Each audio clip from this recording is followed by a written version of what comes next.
नमस्कार, news morning India में आपका स्वागत है। आपके साथ मैं हूं चारुल शर्मा। दिन भर की बड़ी खबरों पर हमारी नजर बनी रहेगी। आज राष्ट्रपति रामनाथ कोविंद हैदराबाद में 11वीं सदी के संत श्री रामानुजाचार्य की स्वर्ण प्रतिमा का अनावरण करेंगे। इसके अलावा आज आईपीएल ऑक्शन का दूसरा और अंतिम दिन है। आज 161 खिलाड़ियों को बेंगलुरु में मेगा बोली लगेगी। तो वहीं मिशन पंजाब को साधने में जुटी राजनीतिक पार्टियों के दिग्गज पंजाब में चुनाव प्रचार करेंगे। अमित शाह लुधियाना पटियाला में रहेंगे, तो वहीं प्रियंका गांधी भी 3 चुनावी रैलियों को संबोधित करने वाली हैं।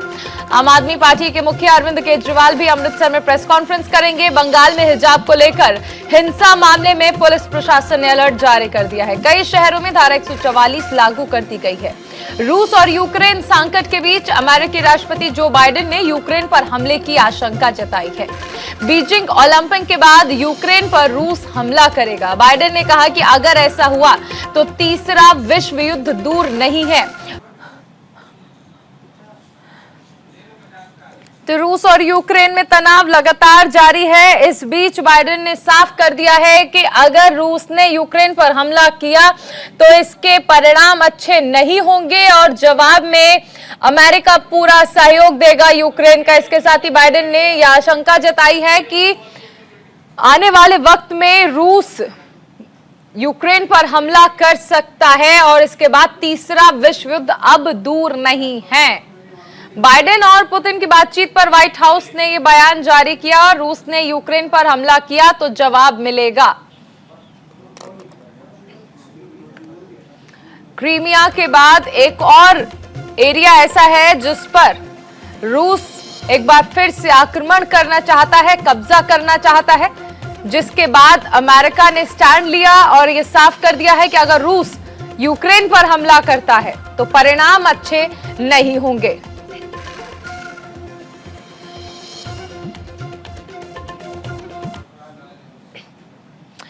रुक करेंगे एक और बड़ी खबर का। मध्य प्रदेश के कटनी में बड़ा हादसा हुआ है। नर्मदा घाटी परियोजना की सुरंग धंस गई है। हादसे में 5 मजदूरों को बचा लिया गया है। 4 मजदूरों का रेस्क्यू अभी भी जारी है। अंडर टनल में काम कर रहे थे मजदूर। मौके पर पुलिस पहुंच चुकी है। रेस्क्यू ऑपरेशन किया जा रहा है।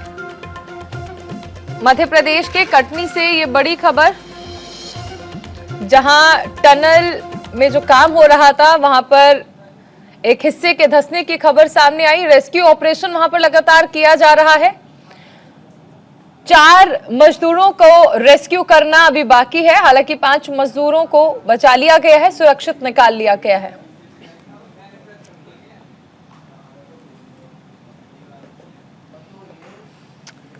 आज यूपी की सियासत का सुपर संडे है। चुनावी समर में राजनीतिक पार्टियों ने मैदान में मोर्चा संभाल लिया है और इसी क्रम में आज सीएम योगी आदित्यनाथ एटा, फर्रुखाबाद और औरैया में जनसभा करेंगे।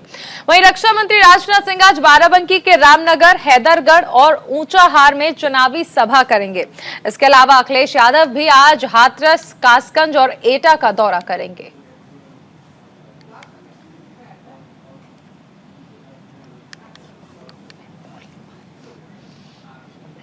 और अब रुक करेंगे इस वक्त की बड़ी खबर का। राष्ट्रपति रामनाथ कोविंद आज हैदराबाद दौरे पर है।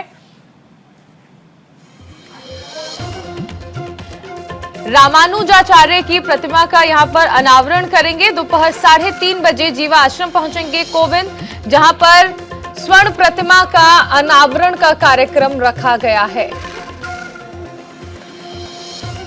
रामानुजाचार्य की स्वर्ण प्रतिमा का आज राष्ट्रपति अनावरण करने वाले हैं। आज हैदराबाद दौरे पर है राष्ट्रपति और दोपहर 3:30 बजे ये कार्यक्रम रखा गया है।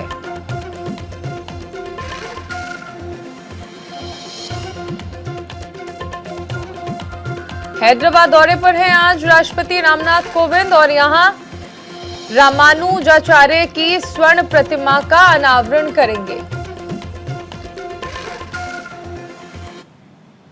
और आईपीएल से जुड़ी इस वक्त की बड़ी खबर आपको बता दें। आईपीएल ऑक्शन का आज दूसरा और आखिरी दिन है। आज 161 खिलाड़ियों की बोली लगेगी। मेगा नीलामी में कई बड़े नाम शामिल होने वाले हैं।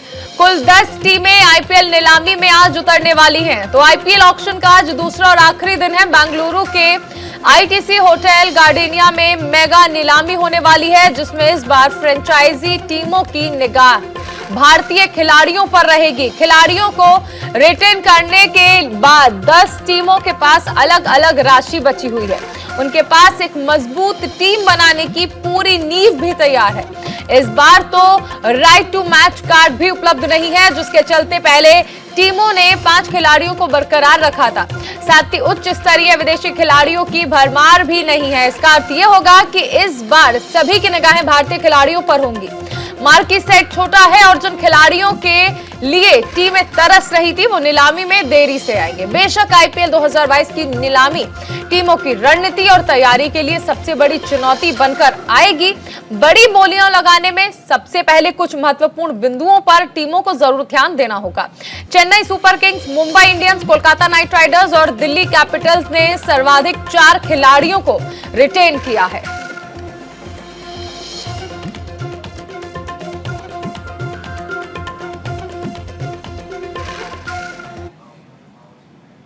रुक करेंगे एक और बड़ी खबर का। आज मुख्यमंत्री योगी आदित्यनाथ के 3 जिलों में तूफानी कार्यक्रम है। आज एटा, फर्रुखाबाद और औरैया जाएंगे सीएम योगी। 11:50 पर एटा के जलेसर में जनसभा करेंगे। वहीं लगभग 1 बजे फर्रुखाबाद के अमृतपुर में जनसभा का कार्यक्रम है। 2 बजे कमालगंज में जनसभा को संबोधित करेंगे। 3 बजे औरैया के बिधूना में जनसभा करेंगे।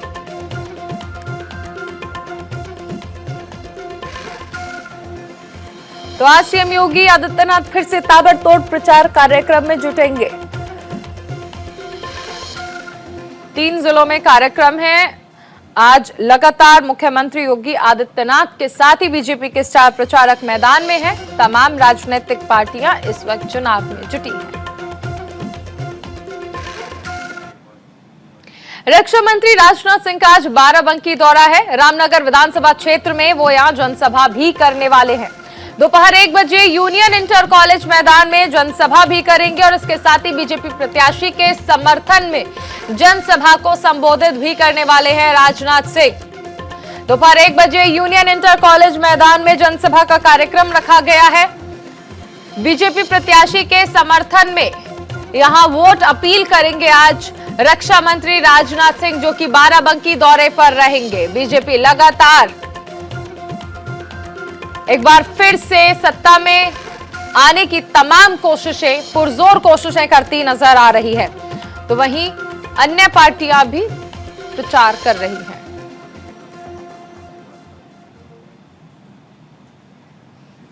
इस बीच एक और बड़ी खबर आ रही है। बीजेपी प्रदेश अध्यक्ष स्वतंत्र देव सिंह का आज हाथरस दौरा है।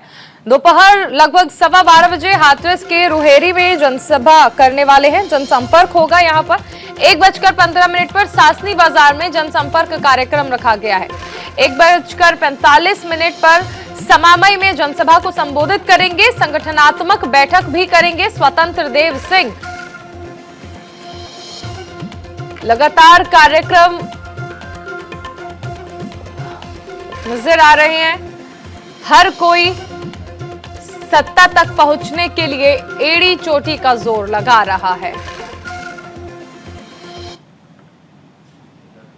एसपी अध्यक्ष अखिलेश यादव का भी चुनावी दौरा है। आज हाथरस, कासगंज और एटा का दौरा करेंगे अखिलेश यादव। 11:50 पर हाथरस के सिकंदर राव पहुंचेंगे अखिलेश। 1 बजे कासगंज के सहावर में कार्यक्रम होगा। करीब 2 बजे एटा पहुंचेंगे अखिलेश यादव।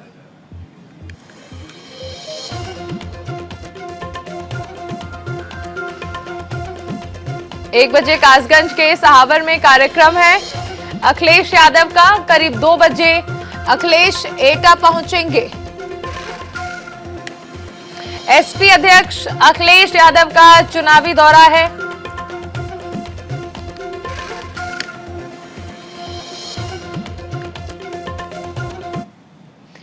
गृह मंत्री अमित शाह का आज पंजाब दौरा है। लुधियाना में चुनावी जनसभा करने वाले हैं अमित शाह। पटियाला में भी चुनावी रैली को संबोधित करेंगे। लुधियाना के ऐतिहासिक दरेसी मैदान में कार्यक्रम रखा गया है। तो आज लुधियाना जा रहे हैं अमित शाह और यहां पर बताया जा रहा है कि लुधियाना में चुनावी जनसभा भी अमित शाह करने वाले हैं। पटियाला में भी चुनावी रैली को अमित शाह संबोधित करेंगे। लुधियाना के ऐतिहासिक दरेसी मैदान में भी कार्यक्रम रखा गया है।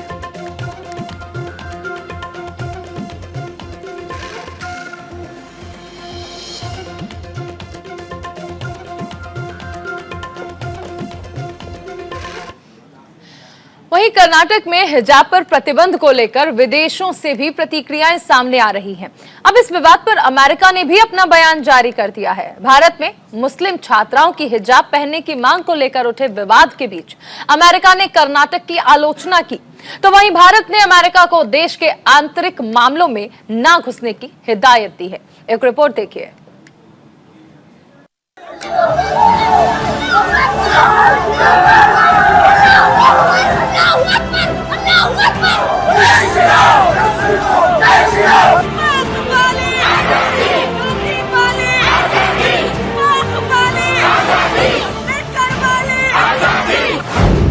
विदेशों तक पहुंची हिजाब विवाद की आंच।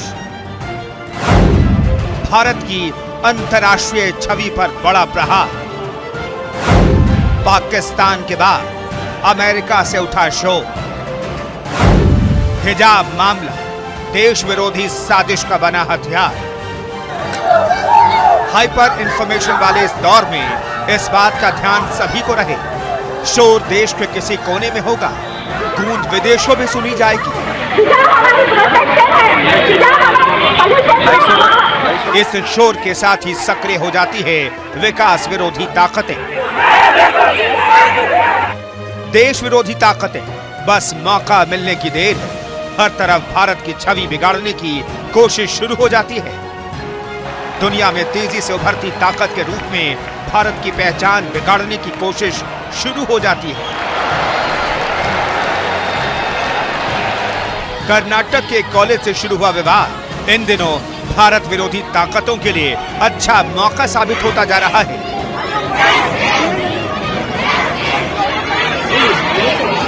पाकिस्तान की नापाक हरकत तो हम देख ही रहे थे। अब अमेरिका के कुछ संगठन भी इस विरोध प्रदर्शन का हिस्सा बनने को बेताब दिखने लगे हैं। ताजा बयान बाइडेन एडमिनिस्ट्रेशन में अंतर्राष्ट्रीय धार्मिक स्वतंत्रता मामले के राजदूत रशद हुसैन का सामने आया है। रशद हुसैन ने कहा है, अपनी मजहबी पोशाक पहनना भी धार्मिक स्वतंत्रता का हिस्सा है। भारतीय प्रदेश कर्नाटक को मजहबी पहनावे की अनुमति निर्धारित नहीं करनी चाहिए। स्कूलों में हिजाब पर पाबंदी मजहबी आजादी का हनन है और महिलाओं एवं लड़कियों के लिए खास धारणा बनाती है और उन्हें हाशिए पर धकेलती है। हिजाब पर गहराते विवाद की गूंज अमेरिका में फैलाने वाली इस संस्था इंटरनेशनल रिलीजियस फ्रीडम IRF का काम विदेशों में धार्मिक स्वतंत्रता पर नजर रखने और रिपोर्ट करने का रहा है। इसी के तहत IRF ने कर्नाटक के कॉलेज में मुस्लिम छात्राओं की हिजाब पहनने की मांग को लेकर उठे विवाद के लिए कर्नाटक की आलोचना की है। खास बात यह है कि रशद हुसैन की जड़ें भारत से जुड़ी हैं। रशद बिहार से ताल्लुक रखते हैं। 41 वर्षीय रशद हुसैन को 500 प्रभावशाली मुस्लिम लोगों में शामिल किया गया था। उन्हें पिछले वर्ष जुलाई महीने में अंतर्राष्ट्रीय धार्मिक स्वतंत्रता विभाग का एम्बेसडर एट लार्ज नियुक्त किया गया था। इससे पहले पाकिस्तान ने कर्नाटक मुद्दे पर भारतीय राजनयिक को समन भेजा था। पाक ने भारत के राजनयिक से अपील की है कि वे भारत सरकार को हिजाब विरोधी कैंपेन के प्रति पाकिस्तान की गंभीरता से अवगत कराएं। इसके अलावा पाकिस्तान के मंत्री शाह महमूद कुरैशी और चौधरी फवाद हुसैन भी हिजाब विवाद पर भारत की आलोचना कर चुके हैं। पाकिस्तानी विदेश मंत्री ने अपने आधिकारिक ट्विटर हैंडल से किए गए एक ट्वीट में लिखा,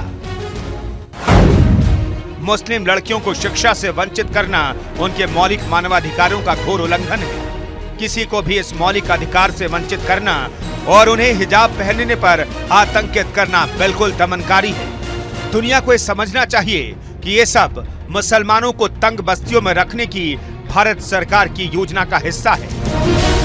पाकिस्तान के एक और मंत्री हिजाब विवाद पर अपनी राय दुनिया के सामने रख चुके हैं। सूचना और प्रसारण मंत्री चौधरी फवाद हुसैन ने भी इस मुद्दे को लेकर मोदी सरकार पर निशाना साधा और कहा,